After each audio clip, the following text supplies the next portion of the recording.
સમાજના એક સામાજિક આગેવાને તેમણે પણ આજે એક આરોપોના ઘેરાની અંદર ઊભા કરી દીધા છે. જયેશ સોઢાની ઉપર જે કંઈ પણ પુરાવા હતા એ પોલીસ સ્ટેશન પાસે છે અને કહ્યું છે કે મારી આમાં એફઆઈઆર કરીને અને દીકરીની માતાની વિરુદ્ધમાં પણ. નમસ્કાર મિત્રો, માયરા સોયા કેસમાં એક અનોખો વળાંક આવ્યો છે. જી હા મિત્રો, માયરા સોયાના માતા પિતા અને બેન પર થશે કેસ અને થશે કાર્યવાહી. જ્યારે માયરા સોયાની માતાને અને તેમના પિતાને જ્યારે પોલીસ સ્ટેશને બોલાવવામાં આવ્યા હતા ત્યારે તેમણે કેસ પાછો ખેંચવાની વાત કરી છે અને કહ્યું છે કે આમાં મારા દીકરીનો જ બધો વાંક છે. જયેશ સોઢા તો ભગવાનનો માણસ છે અને તેમનો કોઈ વાંક નથી, તે તો સારા માણસ છે તેવું કહીને તેમણે કહ્યું છે કે મારે કેસ પાછો લેવો છે. ત્યારે જ તેમના સમાજના એક આગેવાને તરત જ તેમની સામે કાર્યવાહી કરવાનું કહ્યું છે અને કેસ દાખલ કર્યો છે અને કહ્યું છે કે આમના માતા અને પિતા અને તેમની બેન ઉપર કેસ દાખલ કરો અને તેમની ચકાસણી કરો અને મામલો શું હતો તેની જાણ કરો તેવું કહેવામાં આવ્યું છે. તો મિત્રો, તમને શું લાગે છે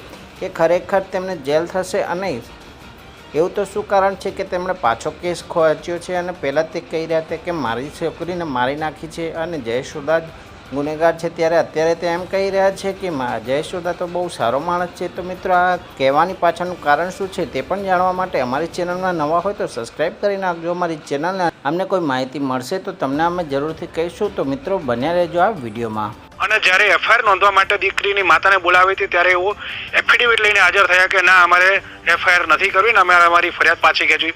પણ જ્યારે એમને ફરિયાદ પાછી ખેંચવાની વાત કરી ત્યારે જ એમના જ સમાજના એક સામાજિક આગેવાને તેમણે પણ આજે એક આરોપોના ઘેરાની અંદર ઊભા કરી દીધા છે. જયેશ સોઢાની ઉપર જે કંઈ પણ પુરાવા હતા એ પોલીસ સ્ટેશન પાસે છે અને કહ્યું છે કે મારી આમાં એફઆઈઆર કરીને અને દીકરીની માતાની વિરુદ્ધમાં પણ અને પિતાની વિરુદ્ધમાં અને દીકરીની વિરુદ્ધમાં જે એમની બીજી દીકરી છે તેઓની વિરુદ્ધમાં એફઆઈઆર કરીને તેઓની પણ તપાસ થવી જોઈએ.